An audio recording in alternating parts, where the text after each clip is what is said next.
di hadis yang lain, Ali itu dimintai oleh salah satu sahabat, salah satu orang, Ali, kamu kan menantu Nabi, orang yang dekat dengan Nabi. Nah, mungkin kamu pernah diberi Nabi ilmu atau hukum atau tulisan apa yang oleh Nabi tidak diberikan pada umumnya orang. Barangkali kamu punya kekhususan dari Nabi berupa tulisan-tulisan apa, hukum apa, atau bacaan apa. Barangkali kamu punya yang oleh Nabi tidak diberikan pada setiap orang. Nah, kemudian Ali mengatakan, demi Allah, di tempat saya itu tidak ada kitab yang kami baca selain Al-Quran. Jadi yang kami baca ya hanya Al-Quran. Tidak ada saya diberi kitab khusus, tulisan khusus oleh Nabi yang tulisan itu tidak diberikan pada orang lain. Nggak ada. Jadi nggak ada di tempat saya itu kitab yang kami baca kecuali yang Al-Quran. Dan apa-apa yang sudah tertulis dalam lembaran ini. Jadi yang saya punya ya kitab Al-Quran dan kertas ini, lembaran ini. Nah, sambil ngomong begitu, terus Ali itu membentangkan lembaran itu atau buku itu. Nah, ternyata di dalam lembaran atau kertas yang dibuka oleh Ali itu terdapat beberapa umurnya unta. Maksudnya orang yang terkena hukum diat atau denda, dia harus membayar denda, misalnya membunuh orang harus membayar 100 unta, dan umurnya itu sudah ditulis di dalam lembaran yang dibuka oleh Ali tadi. Jadi hanya ini yang saya punya, Al-Quran dan buku ini. Faidha fiha, dan ketika itu di dalam lembaran kertas, Al-Madinah tuh Madinah iku haram min airin, dari gunung air, ila kada, sampai gunung ini. Gunung ini itu ada yang Uhud, ada yang Thaur, nama gunung Thaur. Dan di lembaran kertas yang dibuka Ali ini juga ada tulisan yang menerangkan bahwa Madinah itu haram, seperti Mekah itu juga haram. Nah, batas keharamannya Madinah itu mulai gunung air sampai gunung Thaur. Ini batas tanah haramnya Madinah. Jadi di samping yang tertulis di buku yang dibuka Ali tentang umurnya unta yang untuk membayar diat, juga di buku itu terdapat tulisan tentang keharaman Madinah, bahwa Madinah itu tanah haram. Batas keharamannya mulai gunung air sampai gunung Thaur. Faman, maka barang siapa ahdasa, yang berbuat perkara baru, siapa orang fiha, di Madinah, hadasan, pada perkara baru, termasuk perang di Madinah.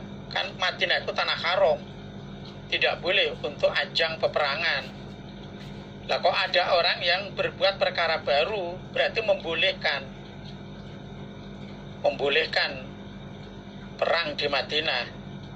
Fa'alaihi, maka berat atas orang apa laknatullah, laknatnya Allah, wal malaikah, dan laknatnya malaikat, wan nasi, dan laknatnya manusia, ajma'ina, kesemuanya. Orang yang membuat perkara baru di Madinah dilaknati Allah, dilaknati malaikat, dan dilaknati oleh semua manusia. Didoakan jelek oleh malaikat, oleh manusia, dan disiksa oleh Allah. Layak kebalu, tidak menerima sapa Allah minhu, dari orang, sorfan ibadah wajibnya, wala dan tidak menerima siapa Allah adalah ibadah sunnahnya. Ini bisa dibolak-balik, sorfan ibadah sunnah adalah ibadah wajib.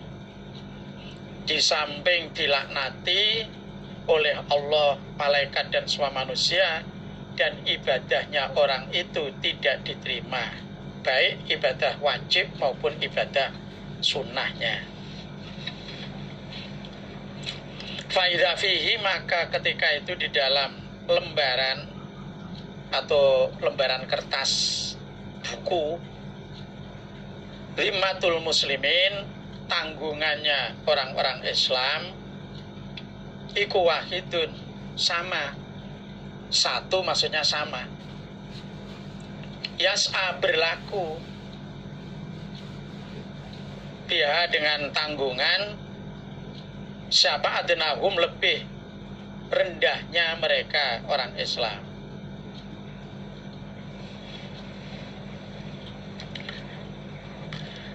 Dan di dalam kertas buku yang dibuka oleh Ali itu juga terdapat tulisan atau hukum bahwa tanggungannya orang-orang Islam itu sama.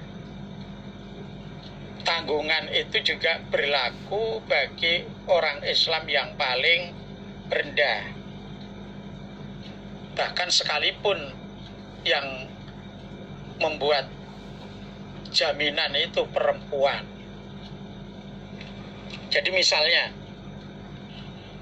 ada orang yang lemah, orang Islam yang lemah atau perempuan, dia membuat jaminan pada orang lain. Nah, orang Islam yang ada, seluruh orang Islam harus ikut menjamin pada jaminannya orang yang lemah. Contoh, misalnya orang Islam yang lemah atau perempuan mengatakan bahwa orang ini jangan diapa-apakan, orang ini jangan dibunuh misalnya. Saya yang menjamin keamanannya orang ini. Nah, walaupun yang ngomong seperti itu orang iman yang lemah atau orang perempuan, nah, orang iman lain atau orang Islam lain itu juga harus melindungi, tidak terus membunuh pada orang yang sudah dikatakan oleh orang iman yang lemah. Makanya sama, jaminannya itu sama, berlaku untuk semua orang Islam, sekalipun yang membuat itu orang Islam yang paling lemah. Seperti dulu zaman Nabi juga begitu. Pada waktu satu peperangan atau pas Fathu Mekah itu ya, itu ada orang perempuan yang minta bahwa orang ini jangan dibunuh, saya yang menjamin keamanannya. Istilahnya kalau ada apa-apa nanti saya yang bertanggung jawab. Nah, perempuan membuat jaminan seperti itu, berarti orang iman lain, orang Islam lain harus melindungi pada orang ini, nggak boleh dia ini dibunuh. Jadi tanggungannya itu sama. Faman, maka barang siapa akhfaro, yang merusak siapa orang musliman pada orang Islam, maksudnya merusak jaminan keamanannya orang Islam. Jelas dia sudah ngomong ini jangan dibunuh misalnya, kalau ada apa-apa saya yang bertanggung jawab, saya yang bertanggung jawab. Nah, mestinya kan semua harus melindungi, semua harus menjaga jaminan itu. Lah kok ada orang Islam yang merusak jaminan orang Islam lain. Fa'alaihi, maka berat atas orang yang merusak apa laknatullah, laknat Allah, wal malaikah, dan laknatnya malaikat, wa nasi, dan laknatnya manusia, ajma'ina, kesemuanya. Barang siapa yang merusak janji atau jaminan keamanan dari orang Islam, nah, yang merusak itu dilaknati Allah, dilaknati malaikat, dan dilaknati oleh semua manusia. Layak kebalu tidak menerima sapa Allah minhu dari orang sorfan pada ibadah wajibnya wala adlan dan tidak pada ibadah sunnahnya, atau dibolak-balik sama, sorfan ibadah wajib, adlan ibadah sunnah. Dan Allah tidak menerima ibadah wajibnya orang itu dan ibadah sunnahnya orang itu. Faidha fiha, dan ketika itu di dalam lembaran kertas atau buku, man barang siapa walia yang merintai siapa orang, kauman pada kaum, yang memerintah siapa orang kauman pada kaum, bi ghairi idni mawalihi, pada selain izin majikannya orang, fa'alaihi, maka berat atas dia laknatullah, laknatnya Allah, wal malaikah wan nasi ajma'in. Layak kebalu tidak menerima sapa Allah minhu dari orang sorfan ibadah wajibnya wala adlan dan tidak ibadah sunnahnya, atau dibolak-balik sama saja. Di dalam lembaran kertas yang dibuka oleh Ali itu juga terdapat tulisan atau hukum, barang siapa yang memerintah kaum tanpa seizin majikannya, maka dilaknati Allah, dilaknati malaikat dan semua manusia. Atau wala ini memerintahkan, mengakukan, memerintahkan atau mengakukan kaum tanpa seizin majikannya. Mawal itu bekas majikan, ada yang begitu, bekas majikan. Jadi misalnya budak itu dimerdekakan oleh majikan A, sehingga nanti kan majikan A ini yang berhak mendapatkan waris walaknya budak, mestinya begitu. Tetapi budak itu mengaku yang merdekakan B, bukan budak, bukan A, tapi yang merdekakan itu B. Nah, sehingga A tidak bisa mewaris pada waris walaknya budak itu. Nah, itu dilaknati oleh Allah, oleh malaikat dan semua manusia. Jadi budak itu dimerdekakan oleh A, tapi budak itu ngomong kalau yang merdekakan B. Nah, berarti kan budak ini nggak punya rasa syukur pada bekas majikannya, dan bekas majikannya biar nggak bisa mewaris hartanya budak itu, maka dilaknati oleh Allah. Atau yang tadi memerintah kaum tanpa seizin majikannya.